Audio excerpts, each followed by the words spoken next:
Hello, hello, hello, everybody. It's Daniel here, and welcome to Emotional English Podcast, the podcast where you learn an English language effortlessly, emotionally, filled with energy, and of course, positively. Welcome, welcome, welcome, everybody. This is Daniel here, and today I've prepared another beautiful podcast for you guys. The podcast where we will discuss why do we forget English? You know, the main idea is some beautiful thoughts. I just want to discuss with you this topic because most people are having issues with this, right? So we forget the language, and this is a problem. And we forget about the grammar. We forget about different constructions, collocations, or whatever the books have, right? But the main point, why do we forget things, is because we have some troubles with the language. And that's what I want to discuss, and I want to share with you guys today the main details, why we're forgetting things, right? But before we all start, I want to offer you just a great offer. So I still looking for a couple more new students. If you are interested in English learning and if you want to learn English positively and without boring textbooks, so you can contact myself, right, and go to my website and sign up for my tryout English lesson. So that's what I wanted to say. And now we can start our beautiful topic.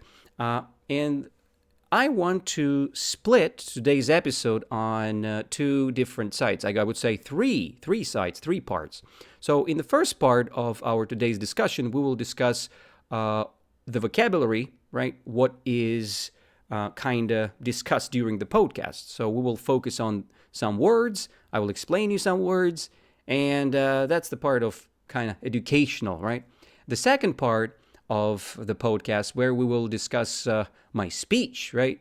I would give you a speech and I will use my notes to clarify what ideas I have about forgetting English.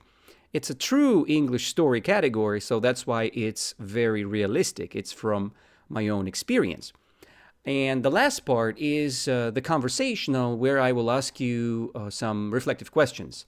And I'm asking you the question and I'm giving my option. How would I answer this, right? Or what I think about this specific question.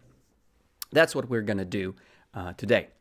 That's all. And by the way, do you know that now our podcast is available on Chinese platforms and we're available on via video as well. So if you're interested in video podcast episodes, you can find them on YouTube and on Mave. So that's all. So let's begin. So the power of seven. I've prepared 7 beautiful words, and let's go step by step. I want to describe them to you, right? So, and the first word is pretty simple. It's the word slip your mind. Slip your mind. You know, many times words slip our mind, right? They kind of disappear, right, from our mind.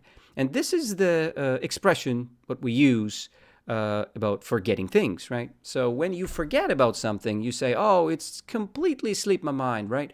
So, or it slips my mind. Sorry, I don't remember about it, right? So I meant to call my teacher, you can say, right? But it's completely slipped my mind, right? I meant or I wanted to send the message to my friend, but it completely slipped my mind, or it just slipped my mind, right? And my question to you is pretty simple, you know. What is the word that completely slips your mind, right? What is the word? For me, sometimes I'm confused about, for example, today, the word complain slipped my mind, right? And that's weird sometimes, right? But it's okay. It's okay. It's just the way how we remember things, right? It appears and disappears. The only thing I can do about it is to be positive and just revise and check on Google, check on somewhere else. What do I want to say, right? And classically, what method I use, I'm just typing, or like, what is the negative comment in English, right? If I want to give a negative comment to someone, or if I want to say that something is bad what does it mean, right? What is the name of the process? And this is the best interaction English in English, right? I'm learning the construction by asking Google what I need, right? In English. So that's the way of my learning, right? Next phrase, what I want to tell you is the phrase on the tip of my tongue. It's a beautiful idiom because we can use this idiom anytime when something is like just rolling right here on the tip of your tongue, but you can't pronounce it, you can't say it, what is going on there. And that's the moment when you say, oh, it's just on the tip of my tongue, but, it disappears somewhere. I think you've had that problem, right? You've experienced this. Wait, I know the word, you say, right? It's on the tip of my tongue. But it's the thing. So how do you feel when English word is on the tip of your tongue? And do you get nervous? Do you get frustrated? Or do you stay calm, right? I'm trying to be positive. I'm looking for this word. First of all, I'm trying to analyze where I've seen this word, right? Or where I had seen this word the last time. And then I'm just checking this place, or I'm looking for the picture, for the beautiful, context, right? And then this context can provide me the picture, and then boom, the word is there. So I can recall the word. So that's what works for me. The next word is the phrase "my bad," and this is pretty simple expression. So you can say "my bad" when you are sorry, right? And then you say, "Guys, the last episode I've made a mistake," and it's true, by the way. I said "raw," and I needed to say row, right? So row is the thing, like the line of seats, right? And sometimes you make pronunciation mistakes as well, right? So when you pronounce the line of seats, it's better to say row, and my bad, it was my mistake, right? So that's an example how you can use this word. You just say, my bad, guys, my bad, right? The next phrase or construction is rusty, and this is a beautiful word. When your language get rusty, right, or gets rusty, it's not working. So because your language is a bit rusty, it's like getting orange cover, right? And this orange cover is not good. It's like a metal. What the metal has when you put the water on the top and then you wait for a while, so the metal get rusty, right? But if you polish your metal, if you polish your language will never get rusty, right? So that's the thing. You just need to practice the language as more as you can to never face this problem, okay? The next phrase is the phrase mix up, right? And we're mixing up things a lot. So sometimes we confuse, two things or people. We can, mix up some words, right? I can say something stupid while I'm having my podcast. And it's okay because sometimes our subconsciousness is giving you the word that is not connected to the conversation. And it's okay because, again, it's the way how you train your language. If you want to speak effortlessly, you shouldn't be so correct. I'm trying to switch off my mind. I'm not thinking about the word or phrase, what I want to say to you, right? I'm just focusing on the phrase I'm focusing on the vibe, right? I'm focusing on the energy, and I'm just saying things, right? So that's how it works. So, and of course, while you're doing this, so you can mix things up, right? And this is a popular situation, the popular case. So, many people they mix up grammar problems, right? They mix up grammar rules, right? And maybe you have some of them, right, in your mind. For example, I can mix up the tenses sometimes, right? I'm saying I had been practicing or I have been practicing. Classically, perfect tenses are beautiful, but sometimes you're just forgetting to use the right grammar. But people do understand you, so don't worry when you messed up had finished or just finished, It's okay. Because some of them are pretty replaceable. The constructions and grammar rules are pretty replaceable if you practice your English, your American English, right? It's okay. Yeah, that's all what I wanted to say about mixing up. So we mix up things, right? And it's okay. The next construction on the list is the construction about our vivid memory, right? And do you know when your memory is vivid? What does it mean? Classically, it means that you clearly see what you want to say, right? So when you have a vivid memory, you have no questions. What is the word in English, right? You just say what you have in your mind. You have a vivid memory. You can, like, reading a book from your memory, right? So that's what you're doing. It's a very clear, very bright memory, right? Detailed memory. And the problem is, I don't have it. So my memory is not vivid. I'm not that good. And to be honest, it's okay too. So every single person is different. I have some students who practicing English with me, and their memory is beautiful because they had been learning languages, materials at school, and their memories just got perfect. My memory is not well and not good, and I'm just accepting myself, and it's normal. I'm just trying to use some positive sides of my self, right? And that's what pushes my language further, right? I'm switching off my brain, and I'm just trying to go with the flow, right? The next word, what I wanted to discuss, is the word permanent. Permanent is the word about very long-term things, like a permanent marker. If you use the permanent marker, something, what you write never disappears because the marker is very solid. It's very hard to remove permanent marker. It's easy to remove the marker that is for the whiteboard, right? So when you use the whiteboard, you use a specific marker, right? It's a whiteboard marker, and it contains oil. That's why it's not permanent. You can easily remove it, right?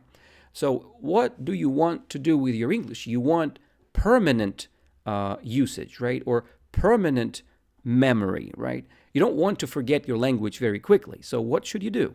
You should connect your emotions, feelings together, and then you will learn the language more effectively. I think I've said that multiple times during our conversations here on the podcast. So just keep it in mind that vivid memory is beautiful, but you can use something else, right, to go further with your language.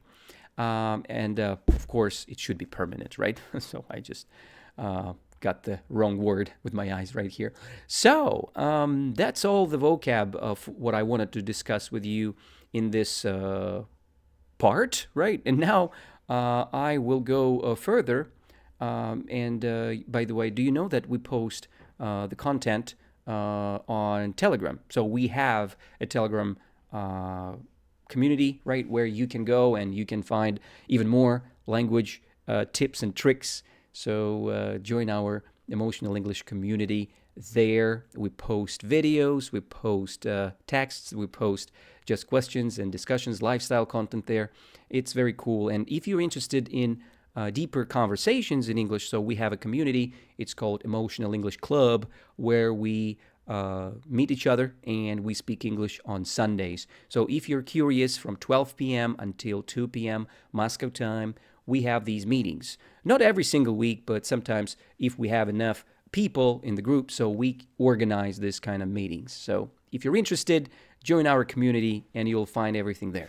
So that's actually the word list, and now we jump to my main speech for today's podcast episode. So I just want to tell you some truth about forgetting, why our brain leaks, why our brain forgetting things, right? I have, let's say, 3 main ideas here, right? And the first idea, I think you already got this, right? It's the imagination, right? So we should use imagination while we're speaking English. And that's vitally important, because when you practice the language and you just see the boring text or the boring vocabulary list, it's not working. So because your brain is just physically remembering it, and the brain doesn't see the connection with your real life experience and forgetting this stupid list forever, because you can't use something that is useless, right? And your brain thinks it's useless, and the brain forgets things. But if you imagine, if you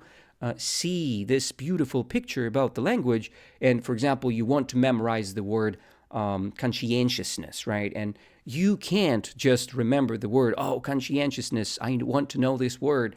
You need to imagine the person who is very hardworking, right? And he's doing something very, very good. And he is trying to be the best. And he's not doing this because he wants to get money. No, he's doing this because he appreciates life in general. He appreciates the energy of doing. And you can call this person the person with conscientiousness, right? He has his own destiny. He has his own beautiful energy, and he's doing things not just for money. He is very conscientious, right? And that's beautiful. There are many examples like this. If you can imagine the person who is conscientious, he's so good. You shouldn't translate this to Russian because you will forget this right away. But if you want to remember the word ambiguous, you can't memorize the word ambiguous when you're just memorizing the translation. It doesn't work like this. Your brain is too slow when you're translating, right? But if you memorizing with a picture, for example, look at the world. Are you sure what's going to happen tomorrow? What do you see in the future? Just close your eyes right now and imagine. What do you see? If it's just black screen, that's ambiguous because you cannot see the future. If you cannot see the future is ambiguous. That's how you learn the language. You're not memorizing some translations. You're not memorizing some stupid vocabulary lists. You memorizing the picture of a black screen of the future, and that's very ambiguous, okay? Because you see it. That's imagination. So we learn the language with imagination, and imagination helps you to remember without forgetting, right? So you have your permanent memory, right? That's the usage of today's construction, right? Or, if the word on the tip of your tongue, you're like, oh, okay, what is, the word is on the tip of my tongue. What is the word about the future, about the unexpected future? I just forgot this new word. Okay, ambiguous. Yay, that's here, right? So it was on the tip of your tongue, and then it's here, right? That's how we practice. And if you can't remember the word, you can say, oh, my bad, guys. So, sorry. So that's how it works. So that's the first part, imagination. Remember this. It's very, very important. Second reason why people forget is it's because we are becoming robotic. So we think that if we do something again and again and again, we will remember. No, it's not working like this. We're not robots. Robotic actions are good in sport. It's good in your physical body. But anyway, you will see the plateau, right? Plateau is like a flat ground where nothing happens. And this plateau disappears when you just changing the way you're learning the language. And that's why don't just focus on different skills practice, right? Do not practice reading, then listening for 15 minutes, then next 15 minutes you practicing the vocabulary, then 15 minutes you practicing your writing. No, just focus on something standing alone, right? For example, speaking. Just speak with an AI, or just speak with your teacher. Just speak about something, about the topic you want to know further about, right? And that is a focal skill, right? It's something that is very close to you and close to your perfect understanding of something as speaking or something as reading, right? You can just change your one skill one week at a time. For example, you practicing speaking for 1 week, then you practicing reading for 1 week, then you practicing listening 1 week. And by the way, listening is the most important thing here because listening is the foundation of the language. Just imagine the kid, the young boy, right? Very small baby. The baby consumes. The baby cannot speak. The baby consumes a lot, right? And that is the reason why you should consume a lot of English. So if you want to learn Chinese, like I want to learn, so I need to consume a lot of Chinese language. even if I don't understand Chinese, I need to understand the context or situations or the words in actions, right? And if I listen to Chinese, if I listen to English a lot, so I will memorize more effectively and I will not forget. I remember thank you is sese. I remember that Pyongyang is beautiful, right? Why I've remembered it? Because I connected the imagination and the absence of robotic actions, right? I'm not using robotic actions. I'm just using my imagination, and I'm doing this again and again and again. So that's the second point. Do not be robotic, right? It's weird, right? Because when you're robotic, you can mix things up very quickly. You can just, oh my goodness, I don't know what the tense I should use, present perfect or past simple or present simple. You're just mixing things up, right? Is it Tuesday today? Is it Thursday or Tuesday or Thursday? You need the picture, right? And then your robotic actions disappears, and then you are good. And the last idea is the idea of feelings. Don't just imagine the picture. Try to feel it. If you feel, or if you see the picture and let's say you see the pizza, right? And you love pizza. So you pronounce the new word mouth-watering. Oh my goodness, what a mouth-watering pizza. You should feel this beautiful, saliva inside of your mouth, right? That is there. And you really want this pizza so much, you feel this water in your mouth, and that's why you call, oh my goodness, this pizza is mouth-watering. It's so delicious, right? I really want to eat this, right? I'm very hungry, so this pizza looks mouth-watering, right? And you memorize the word in the context with your feelings, right? So if you just started with the language, maybe you don't understand this podcast then, but anyway, if you jump and you physically feel this, or if you're tired or you're overwhelmed, you're like, oh my goodness, I'm so overwhelmed today. I think it's the last thing I'm doing for today. I'm recording this podcast because I'm so overwhelmed, right? And I feel this feeling, right? I feel that something is happening. My thoughts are not very clear and everything works not so good. So that's the tiring feeling, overwhelming feeling, right? I'm overwhelmed. That's how you learn it. And that's the thing. So don't be robotic. Use your feelings while you're learning. And then use your imagination, right? And our podcast is about emotional speaking, emotional listening, right? And while you're listening, you use your emotions. You can imagine things I'm pronouncing, right? And then you can repeat after me, right? Consciousness, or you can repeat again the permanent, I want to have my memory permanent, right? I want to have the vivid memory, right? That's the way. So you just having your vivid memory by feelings, right? By picturing it, right? But sometimes your brain getting rusty, and it's okay. Just accept this thing. And actually, the bonus tip for you, and this is the problem of my students a lot, right? They always complaining that they're bad. Their language is bad. They say, oh, my English is not good. Oh, I don't know. I'm sorry. Always many, many, many sorries. Do not be sorry. Smile and say again. Because if your brain is always focused on soaring, right? If you say, I'm sorry, I'm apologizing, right? By the way, today is Sunday, and this is the last day of Maslenitsa in Russia. So we classically call it the apology day, right? So you should apologize. I am apologizing, guys, today. But this is not the main tip. So never apologize. You can always say my bad and improve your language because it is a new construction. You say, my bad, guys, but I just want to say something to you guys right now. So this is the way how you learn the language. So you don't say sorry, you just kind of rephrasing the construction. You use the baby language, but you speak. That's the way how you improve. That's the way how you develop. Boom, right? That's the thing. And that was the bonus tip for you guys. So just don't get angry. Don't get stupid. Don't get worried so much, right? So try to get as more emotions as you can. Imagine things and don't be robotic. Actually, that's the tips for you guys. And with that said, let's jump to our last part of today's discussion. So I will ask you 5 beautiful questions, and I call them reflective questions, and you try to think on them, okay? And then you provide me the answer. But I will give you my answers on it. So let me check them.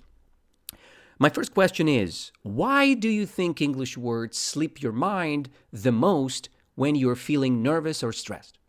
Right? Why do you think English words slip your mind the most when you are feeling nervous or stressed? And I will give you some time to think here. Okay. Of course, it's because your brain is in survival mode, guys. You think that, oh my goodness, I need to say something, right? Nervousness, fear, and stress is the distraction for your language memory, right?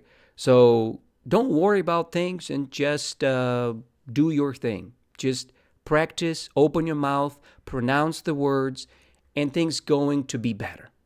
Yes, it's not going to be better tomorrow. It's not going to be better right after the lesson you're having with me or with this podcast.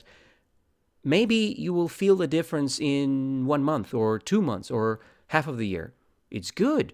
Just be consistent and you will win, okay? So that's the thing. The next question, how would your life change if your English felt permanent, strong, natural every single day? I would repeat, how would your life change if your English felt permanent, strong, natural every single day? So I would say this, you would feel like a superstar probably, right? I would feel something very good, right? I would feel that I can solve all my problems in English. So if I have a problem and I can't use my phone in English, I'm switching off my Russian language on my phone and I'm diving into the English version of my phone. That's how I do this. So that's the way how things work. I hope you got the point. So you need to think that you are becoming a superstar every single time when you touch the language. If you have this confidence inside of you, you will feel the energy and you will have motivation. If you always say sorry, sorry, sorry, that's not giving you motivation. It gives you demotivation, and you don't want this, okay? So, next question to you guys. When you feel rusty, do you let that feeling stop you, or do you use it as fuel to practice with even more energy? That's a good question. When you feel rusty, when you feel not very nice with your language, do you let that feeling stop you, demotivate you, or do you use it as fuel to practice with even more great energy? And I think from my side, if I feel rusty, sometimes it happens because I had a bad day or my energy is low. What do? I just trying to put myself together, and I'm trying to focus on, in Japan it's called, what it's called? Not Kaizen, but maybe Kaizen is good. Kaizen. So I'm trying to be better, at least 1% more than before. Or I'm trying to find the way why I'm doing this, right? The reason. Oh, I've got this. It's called Ikigai. I'm trying to find the reason, the Ikigai of myself, right? Or the Ikigai why I'm doing my podcast. And that stimulates me, and that pushes me forward, and that makes the content much, much better. So your lesson can become better if you have your Ikigai, the reason why. If you feel rusty, fix it with motivation, fix it with emotions. I think it will work, right? Next question, number 4. Can you create a vivid memory right now of a time you successfully communicated in English? Just imagine this, a vivid memory of the moment when you spoke or you were speaking English successfully. Can you imagine that? Do you see this memory vividly, right? Very clearly? If yes, my congratulations. You can use it as your motivational point or a milestone that helps you to go further, right? So if yes, that's a victory, right? That's where you can start from, right? So you will not forget something if you have the point why you keep it in your mind. Because everything what is trashy, your brain will forget. So, and the last question, but not least, of course, you are ready to stop saying my bad for your mistakes and start celebrating every time you try to speak? Are you ready to do this? Are you ready to stop saying my bad? Are you ready to stop saying I'm sorry? Are you ready to stop saying my apology? Okay, you can say my bad to practice the new construction, but do not say it too often, right? So practice it enough to memorize and then forget. Do not use this. So try to use my bad when something stupid said, right? So you've pronounced something stupid and say, oh, sorry, I didn't want to say that. My bad, right? My apology. Or I didn't want to be late. My bad, right? That's a good expression. But never say, oh, my bad for my language. My bad, my English is so bad. Never say this, okay? That's the point for the fifth question. And I hope it was pretty interesting today. We've discussed with you some vocab. We discussed with you some content in English, right? And it was amazing. It was beautiful. So we discussed what is when the thing is slipping my mind, right? Or when something is slip your mind. We discussed what's the thing when the thing is on the tip of your tongue. We discussed my bad situation. We discussed our rusty language, right? We discussed when we mix up some grammar material. We discussed what is the vivid memory and how good is this when you have it. We discussed what is permanent, right? Like your marker that you use every single day. It's all beautiful. But you know what you shouldn't forget? That Emotional English community exists on Telegram. Just go there, join, like this podcast, share it with your friends who want to learn English, and it means a lot to us, guys. You will help us a lot with promotion of our podcast. Algorithms will do this job better, right? Their job better when you like, when you share, when you helping us with these simple actions, right? How Donald Trump says, I like it a lot. So I like it a lot. So maybe you like your podcast a lot. And maybe you like the content we post every single day on Telegram. So keep going. And that's all for today, guys. That's all what I wanted to discuss with you. The next podcast, what I want to discuss with you guys is the podcast about business. And I will discuss with you why we should start our first business and why we should do it in English. So we will discuss why it's cool to plan and do all the actions in English and why it's important to have your simple first business privately, right? Without using somebody else, without using an employer, right? You can make your own money independently and why independence matters. So we will all discuss all these points. We will do some vocabulary breakdowns and some other things. So we will discuss the full potential of your personal business in English, and you will learn a lot. Trust me. And you know what? I want to make this podcast episodes more often, so our standard posting time would be every Tuesday and every Sunday. So that's the plan for right now. So in China, if you listen to this podcast in China, so probably we will have the same schedule, but one more episode going to be there extra as our, let's say, golden episode list, right? Because Chinese platforms had started not so long time ago, and Chinese people, they don't have all our episodes yet. So you will find all the episodes step by step. Okay, I said so much today. So let's stay in touch, guys. I hope to see you next. I hug you all and have an amazing time with your English. Don't forget to practice English daily. It's very important. Let's stay in touch, and I hope to see you soon. Bye-bye.